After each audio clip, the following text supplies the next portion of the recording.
ભરૂચ જિલ્લાના અંકલેશ્વર તાલુકામાં આત્મા પ્રોજેક્ટ હેઠળ ખેડૂતો દ્વારા આપવામાં આવેલ પ્રાકૃતિક કૃષિ પદ્ધતિના પ્રોત્સાહક પરિણામો સામે આવ્યા. શુક્રવાર ભરૂચ જિલ્લા અંકલેશ્વર તાલુકામાં આત્મા પ્રોજેક્ટ હેઠળ ખેડૂતો દ્વારા અપનાવવામાં આવેલ પ્રવૃત્તિય પ્રાકૃતિક કૃષિ પદ્ધતિના પ્રોત્સાહક પરિણામો સામે આવ્યા છે. આ પ્રયોગથી જમીનની ફળદ્રુપતામાં નોંધપાત્ર સુધારો થયો છે અને ઉત્પાદિત થયેલા પાકો જંતુનાશક દવાઓના અવશેષોથી મુક્ત હોવાનું સાબિત થયું છે. ગત વર્ષે આત્મા પ્રોજેક્ટ અંતર્ગત 17 ખેડૂતો મોડેલ ફાર્મ તરીકે પસંદ કરવામાં આવ્યા હતા.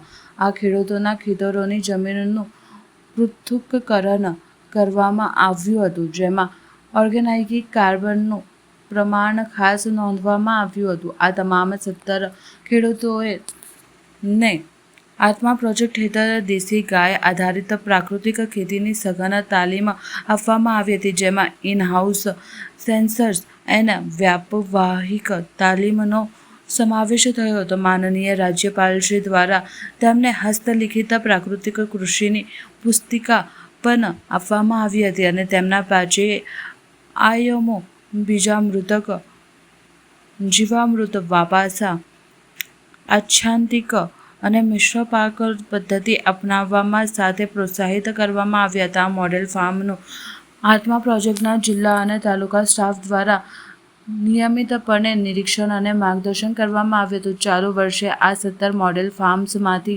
ફરી જમીનના નમૂના લઈ પૃથ્થકરણ સાથે જમીન ચકાસણી પ્રયોગશાળામાં મોકલવામાં આવ્યા હતા. આ વર્ષના પરિણામને ગત વર્ષના નમૂનાઓ સાથે સરખાવતા આશ્ચર્યજનક રીતે જાણવા મળ્યું કે પ્રાકૃતિક ખેતી અપનાવનારના માત્ર 1 વર્ષમાં જમીનના ઉપજનો ઓર્ગેનિક કાર્બન તેમજ લભ્ય ફોસ્ફરસ અને લભ્ય પોટાશમાં તમામ ખેડૂતોના ખેતરમાં નોંધપાત્ર વધારો થયો.